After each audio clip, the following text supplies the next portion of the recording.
ইন্নাল্লাযীনা ক্বালু রাব্বুনাল্লাহ সুম্মা ইসতাকামু, যারা বলবে আমার রব আল্লাহ, এই কথার উপরে দৃঢ় থাকবে। শুনতে সহজ মনে হয়, যারা বলবে আমার রব আল্লাহ আর এই কথার উপরে দৃঢ় থাকবে, তাদের জন্য রয়েছে এই সুসংবাদ। ফেরেশতারা মৃত্যু মুহূর্তে বলবে তোমার চিন্তা নাই, দুশ্চিন্তা করো না, দুর্ভাবনা করো না, ভয় করো না, জান্নাতের সুসংবাদ গ্রহণ করো। এই কথা বলবে এই দুইটা বিষয়ের উপরে যারা দৃঢ় থাকবে, এক আল্লাহকে রব জানবে, দুই এই কথার উপরে দৃঢ় থাকবে। বিষয়টা ছোট্ট, কিন্তু ভেবে দেখেন এই ছোট্ট বিষয়ের উপরে জান্নাতের সুসংবাদ আপনার জন্য লটকে আছে, আমার জন্য লটকে আছে। তাহলে এই কথাটা কত ভারী কথা। আমরা তো প্রতি মুহূর্তে মুহূর্তে বলি আমার রব আল্লাহ, সুবহান রব্বিয়াল আলা, সুবহান রব্বিয়াল আযীম। রুকু সেজদার মধ্যে আমরা এই কথাগুলি বলি, মুহুর্মুহু আমরা এই কথাগুলি কিন্তু উচ্চারণ করি, কিন্তু বিপদ আসলে আমরা ভেঙে পড়ি। এই আয়াতের ব্যাখ্যা অনেক বড় ব্যাখ্যা। মুফাসসিরগণ বলেছেন দৃঢ়তার সাথে আল্লাহকে রব জেনে মেনে দৃঢ় থাকার অর্থ হলো, আল্লাহ নবী সাল্লাল্লাহু আলাইহি ওয়াসাল্লাম যখন বলেছেন আমার রব আল্লাহ, সাহাবায়ে কিরাম আজমাইন যখন বলেছেন আমাদের রব আল্লাহ, সমস্ত দেবতাকে যখন নাকচ করে দিয়েছেন, তখন এই একটা কথার উপরে দৃঢ় থাকতে তাদের বাড়িঘর ত্যাগ করতে হয়েছে, তাদের সংসার সম্পত্তি পরিত্যাগ করতে হয়েছে, তাদেরকে জেলখানায় আবদ্ধ রাখা হয়েছে, তাদেরকে ইট পাটকেল খেতে হয়েছে, তাদেরকে যুদ্ধ বিগ্রহে লিপ্ত হতে হয়েছে, তাদেরকে প্রাণ বিসর্জন দিতে হয়েছে, তাদের দেহ থেকে রক্ত ফিনকি দিয়ে বের হয়েছে, শুধু একটা কথা বলতে গিয়ে আমার রব আল্লাহ। যখনই আমার রব আল্লাহ বলেছেন, তখনই হাজার হাজার দেবদেবতা, শত শত দেবদেবতা যে আল্লাহর ঘরে স্থান পেয়েছিল, সমস্ত দেবদেবতা কিন্তু জিরো হয়ে গেছে। তখন তারা বলেছে তোমরা আশ্চর্য কথা বলো, এত এত দেবদেবতাকে অস্বীকার করে মাত্র এক দেবতাকে তোমরা বিশ্বাস করো, এক আল্লাহকে বিশ্বাস করো, এটা তো খুব আশ্চর্যজনক কথা। তাদের উপরে কি অত্যাচার নেমে এসেছিল আপনারা জানেন, সাহাবায়ে কিরাম আজমাইনদের উপরে কি অত্যাচার নেমে এসেছিল আপনারা জানেন, স্বয়ং রাসূল সাল্লাল্লাহু আলাইহি ওয়াসাল্লামের উপরে কি অত্যাচার নেমে এসেছিল আপনারা জানেন। তারপরেও আমার রব আল্লাহ এই কথা থেকে কেউ কি পিছপা হয়েছিলেন?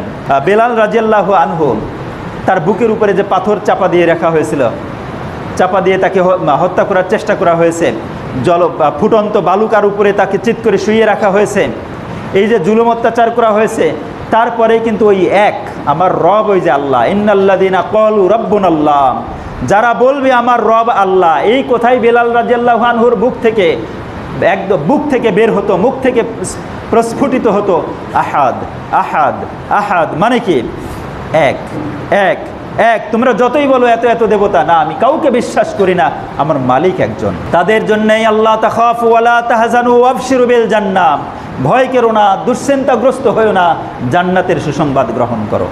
সুবহানাল্লাহি বিহামদিহি। তাহলে যারা বলবে আমার রব আল্লাহ, এই কথার উপরে দৃঢ় থাকা এত সহজ বিষয় নয়। উলামায়ে কিরামকে এখন দেখেন নাস্তানাবুদ করা হচ্ছে, ওই সাহাবায়ে কিরাম আজমাইনদেরকে যেভাবে নাস্তানাবুদ করা হয়েছে। এখন নবী রাসূল নাই, কিন্তু নবীদের ওয়ারিস যারা কোরআন সুন্নাহর এলেম যারা বহন করে, সেই সকল আলেম ওলামাদের উপরে স্টিম রুলার চলছে কি চলছে না একটু খেয়াল করে দেখেন। তারপরেও কি তারা এই কথা থেকে পিছপা হচ্ছেন যে আমার রব আল্লাহ, এটা না বলে না না তোমাকে মেনে নিলাম? বলছে কি? বলেন নাই। বরং যতই জুলুম অত্যাচারের মাত্রা বৃদ্ধি পাচ্ছে, ততই যেন আরো দৃঢ়তার সাথে উচ্চারণ করছেন আমার রব আল্লাহ, ততই আরো যেন মজবুত হয়ে যাচ্ছে, ইমানটা আরো গাঢ় হয়ে যাচ্ছে, আরো মজবুত হয়ে যাচ্ছে। যতই কষ্ট বাড়ায় দেওয়া হচ্ছে, যতই যন্ত্রণার লাঞ্ছনার ভিতরে ফেলে দেওয়া হচ্ছে, যতই তাদেরকে তুচ্ছ তাচ্ছিল্য করা হচ্ছে, ততই যেন তাদের ইমান আরো ফুলকি দিয়ে বের হচ্ছে আমার রব আল্লাহ, এর উপরেই যেন দৃঢ় থাকছেন। তো এই দায়িত্ব কি শুধু নবী রাসূল, সাহাবায়ে কিরাম আজমাইন আর আলেমদের? আমাদের কি জান্নাতের প্রয়োজন নেই? হ্যাঁ, আমাদের ওই একই দায়িত্ব।